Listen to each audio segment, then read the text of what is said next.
Bom, e agora chegou a hora de conversar, de falar com o nosso comentarista Reinaldo Azevedo, comentarista de política. Afinal, hoje, como sempre, o noticiário está cheio, né, Reinaldo? Então vamos lá que o nosso papo está animado. Bom, primeiro a gente viu esse encontro aí do Temer com Geraldo Alckmin.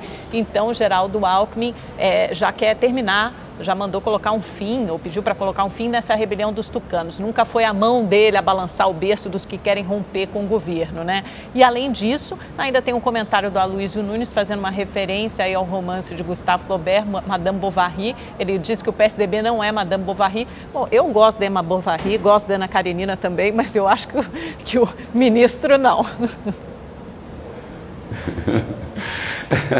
Boa noite, Amanda. Olha, vamos lá, vamos ver o conjunto das coisas. Primeiro, eu já tinha afirmado aqui na RTV, não era o governador Geraldo Alckmin, nunca foi o governador Geraldo Alckmin a querer comandar a saída do PSDB do governo, né? Uma saída que de fato não faz sentido. Até porque algumas das grandes lideranças do PSDB, umas justa, outras injustamente, estão envolvidas no Lava Jato. Então é difícil saber quem prejudica a reputação de quem aí. Esse é um movimento que surgiu, né, dos chamados cabeças negras do PSDB, que seriam aqueles que são jovens, ainda não têm os cabelos brancos, né? É claro que cabelos brancos como os meus não são sinal de sabedoria, né? Porque debaixo deles podem estar ideias detestáveis, mas também cabeça negra não é sinal de que a pessoa está certa e sabe o que faz, né? O diabo é diabo porque é velho, por exemplo, e não porque é sábio.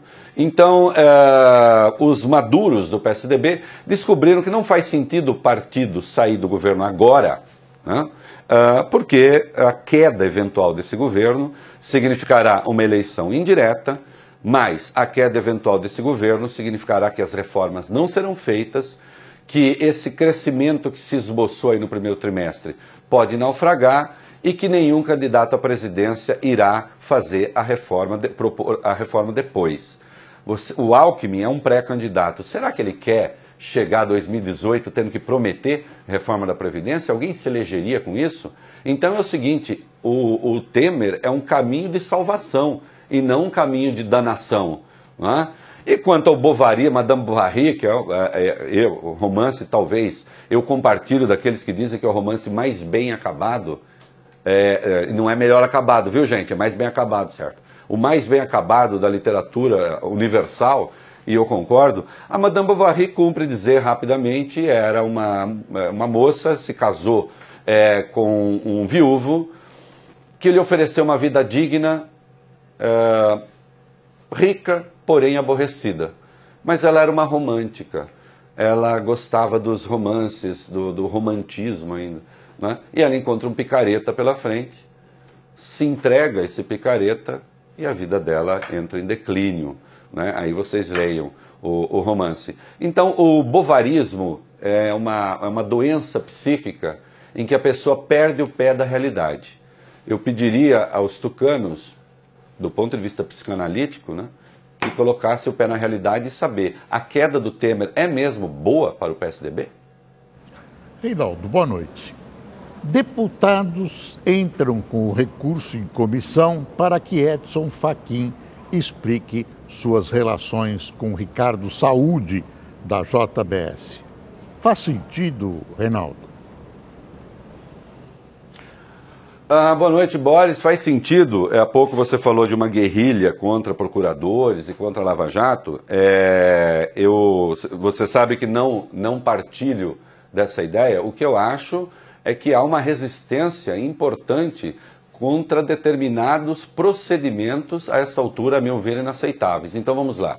O Fachin percorreu gabinetes de senadores, quando candidato ao STF, junto com Ricardo Saúde, que era o homem da JBS, do grupo JF, que pagava as propinas, que nos encontros e nas reuniões dizia se orgulhar de ter a maior bancada do Congresso, considerando que o presidente pode cair, e esse risco existe, numa operação que é ilegal da primeira à última linha, Ela é ilegal desde a gravação, então ela é ilegal na gravação, ela é ilegal quando o Janot aceita o material ilegal para dar início a uma investigação, ela é ilegal quando ele leva isso ao Fachin e o Fachin toma providências, como se a delação já tivesse sido feita e não tinha ainda, né?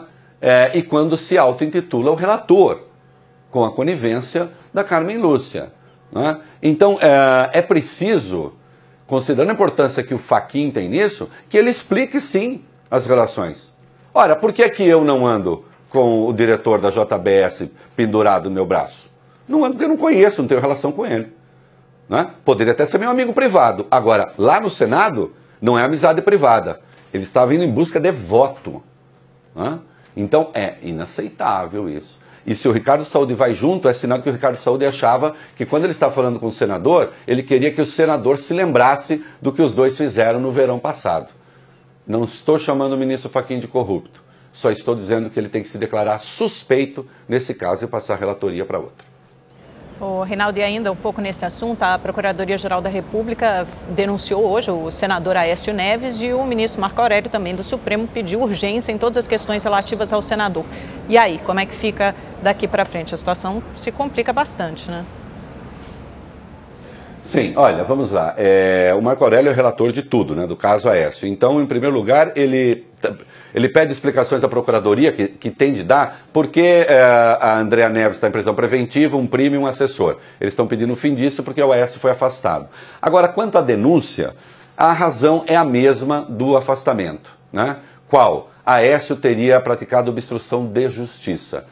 Eu não vou entrar no mérito dos outros negócios do Aécio com o Joesley que tem que ser investigados. Agora, essa acusação é um dos maiores absurdos que se possa falar na Lava Jato. Um senador não pode ser considerar que esse senador está obstruindo a justiça quando ele nada mais fez do que discutir questões que eram próprias de senadores, como lei de abuso de autoridade e o que fazer com Caixa 2.